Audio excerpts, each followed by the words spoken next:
નમસ્કાર ખેડૂત મિત્રો, ખેડૂત હૃદય યુટ્યુબ ચેનલમાંથી હું આઈપી ગોહિલ આપ સૌનું હાર્દિક સ્વાગત કરું છું. મિત્રો, કહેવાય છે ને કે ખેડૂત ધારે ઈ કરે. ખેડૂતે પોતાના કોઠા સૂઝના આધારે આજે જામફળીમાં એક અલગ જ પ્રકારનું રિઝલ્ટ મેળવ્યું છે. ઘણી બધી સમસ્યાઓ ખેતીમાં આવતી હોય છે, પરંતુ ખેડૂત પીછેહટ કરતા નથી. મિત્રો, આવો જ એક સરસ મજાનો પ્રયોગમાંથી શીખવા પણ મળ્યું છે અને એ સફળ પણ થયા છે. ત્યારે આપણે એમના જ મુખ્યથી સાંભળીએ આ અખતરો શું છે.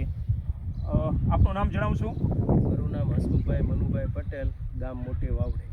હસમુખભાઈ, આ જામફળીમાં તમે જે પ્રયોગ કર્યો એનું તમે આપણે બીજા ખેડૂતને પણ જાણકારી આપશો કે તમે શું કર્યું છે એમ? આ જામફળની અંદર અમને પીળા પડીને સુકાવાનો રોગ આવતો હતો, એના માટે અમે કપૂરનો ઉપયોગ કર્યો છે, એટલે અમને રિઝલ્ટ મળ્યું છે.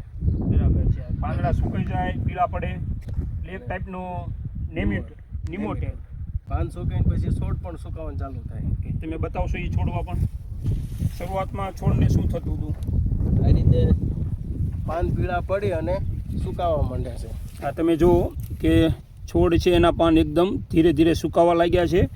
સૌથી પહેલાં તો પીળા પડી જતા હશે અને પછી છોડ સુકાઈ જતો હોય છે. આખો છોડ સુકાય એવો પણ છોડવા હશે તમારા ખેતરમાં? બતાવશો જેથી કરીને ખેડૂતને જાણવા મળે કે નિમોટેડ જ્યારે આવે છે ત્યારે છોડની હાલત કેવી હોય છે. સુકાઈ જાય આખો છોડ ધીરે ધીરે. તમે જુઓ કે આ છોડ એકદમ સુકાઈ ગયો છે અને તમે આવા જે કપૂરની ગોટીના જે અખતરા કર્યા છે કેટલા છોડમાં કર્યા છે? 6 છોડમાં અખતરો કર્યો છે, એ પણ આપણે બતાવીશું. ચાલો આપણે એનું પણ નિરીક્ષણ કરીએ કે જે છોડમાં કપૂરની ગોટી મૂકીએ છીએ એમાં એમને કેવું રિઝલ્ટ પ્રાપ્ત થયું છે.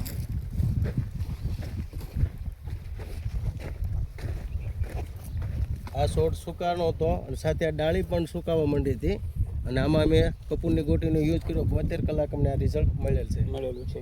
અને કપૂરની ગોટ ઉકવાની કોઈ પદ્ધતિ કે ડાયરેક્ટ થડમાં મૂકી દેવાની? એવું છોડની પડખે જમીન બધી માટી એકોર લઈ અને કપૂરની ગોટીને આખા રાઉન્ડ કરવાનો અને પછી માટી ઉપર વાળી અને 1 લીટર જેવું પાણી નાખવાનું, એટલે ભેજ જળવાઈ રહે.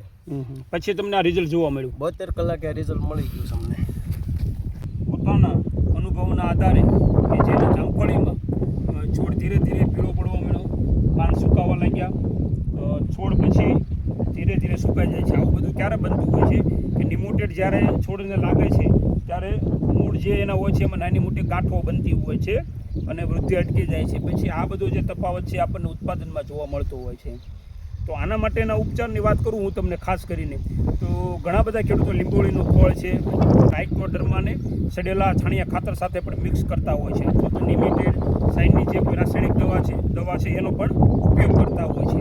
પરંતુ આ ભાઈએ એ સરસ મજાનો પોતાના અનુભવના આધારે કપૂરની ગોટીનો એક અખતરો કર્યો જેમાં એમને સફળતા પણ મળી છે.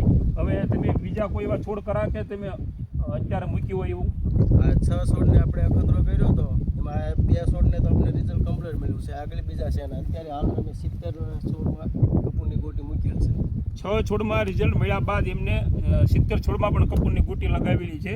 મિત્રો, વૈજ્ઞાનિક ભલામણ પ્રમાણે કોઈ એવું એનું કપૂરની ગોટીનું આમાં કોઈ મહત્ત્વ નથી, પરંતુ ઘણા બધા ખેડૂતો પોતાના અનુભવના આધારે આવા પ્રયોગો કરતા હોય છે જેમાં એમને સફળતા પણ મળે છે.